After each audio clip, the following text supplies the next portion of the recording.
Hey guys, thanks for logging on to another video. Um, and this is yet another collection review. I got this from a follower of the channel, and this is Nick's collection. So, Nick saying that he's trying to keep one watch per brand, uh, and that he wants to keep all the watches with a date function, although I don't see a date on the IWC and the Speedmaster. Maybe he broke the rules with that. Um, and he's told me about these watches that he has, and let's go through these one by one. The very first one I have to start with by saying I'm not really a Panerai guy. I've tried hard to get into them. I've been to the store many a time, tried them on, and they just don't fit on my small wrist. And the design doesn't really work for me. But I can totally see how it can work for some people. And this is a PAM 048. And I think it's a great watch. I think Panerais are nice if you just want to keep changing straps and just want to have this Arnie look or this like big muscular look with a pair of shorts or something like that. I think Pam can really pull that look off. Personally, that's not really my style. Um, the Rolex sub, what can you say? This is probably one of the best subs out there. Uh, it's got these nice pointy crown guards. It's the non-ceramic version. Really can't fault it.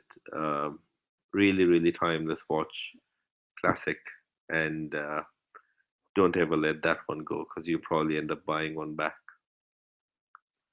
The next is the Portuguese Chrono, and I actually had one of these watches.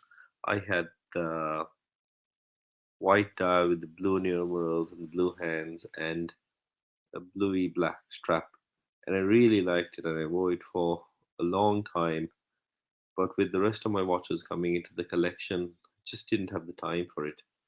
And I found this watch to be extremely precise, even though it's an ETA based movement, it didn't bother me once. The movement kept perfect time, and I really enjoyed wearing it. The only negatives about this would be that it's quite sterile. It's pure white on your wrist. It's beautiful, but it's quite sterile. That was one of the other reasons that I sold the watch. And then again, the Speedmaster. It's as iconic as the sub. And what can you say? It's the Speedmaster perfect chronograph, possibly the only chronograph you'll need. You can dress it up, dress it down, do what you like with it. Amazing watch. The last one I think is probably going to be the most polarizing of all these watches, and that's Reverso Grand Sport. This is not a watch that I was really aware of till maybe a couple of years ago, because you don't see too many of them. I think the Grand Sport is a very interesting watch, but the biggest issue I have with the Grand Sport is this lug structure. I love being able to pick up a strap and changing that, but with a lug structure like that, that's not going to be easy. It's also a very bulky watch, and I think a Reverso is meant to be an understated thin dress watch. So this doesn't really fit in with the Reverso type. But saying that, I think it's quite cool. If you want to have an uncommon Reverso, that's certainly one of the best options out there, along with Squadra. But look, overall, I think it's a good collection. When you have a sub and a Speedmaster and a really nice Portuguese chronograph, you know, I think that's a really good collection just there. Um, you have the everyday sports diver, you have the perfect chronograph, and you have a dress watch. If you put that on a black strap or a brown strap, um, that's perfect. I think these two, um, I wouldn't really call these keepers, but certainly there's if you have the space in the collection for it, why not? Nick has also mentioned that the next watch that he has in line for the 3 to 5 year time period is a Audemars Piguet Royal Oak 15300. I think that's a great watch. I think that's a perfect size of the APs, considering that the 15400 is quite large. The 15450 is small. I think the 15300 is perfect. And get them now because they just seem to be going up and up in price.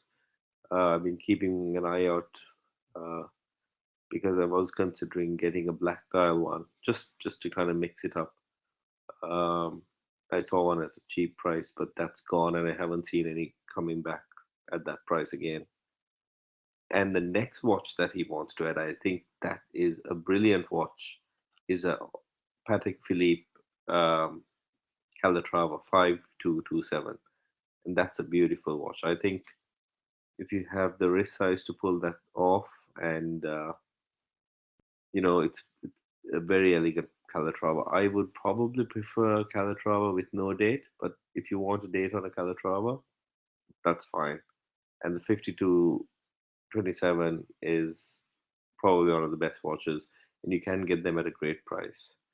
So my advice for this kind of collection would be, look, keep the PAM. I think there's always going to be space for the PAM. Keep this. Maybe the IWC could stay or go, depending on how much you like the watch. This should stay. This again could possibly move on to a proper reverso. Or maybe even if you're getting a Calatrava, you may not even need another dressy Jaeger LeCoultre watch. That's it really. There's not much more to add to this. I think it'll be really interesting to see how this collection evolves with time.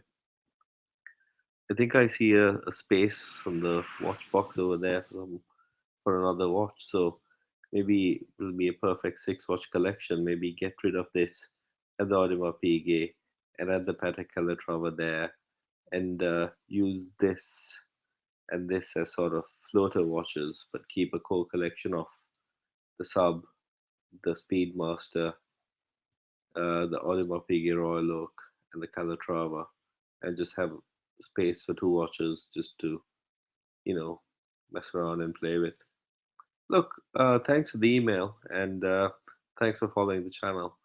So, if anyone else has any collections that they'd like to put onto YouTube and maybe get my 2 cents on, please drop me an email to horologyblog@gmail.com.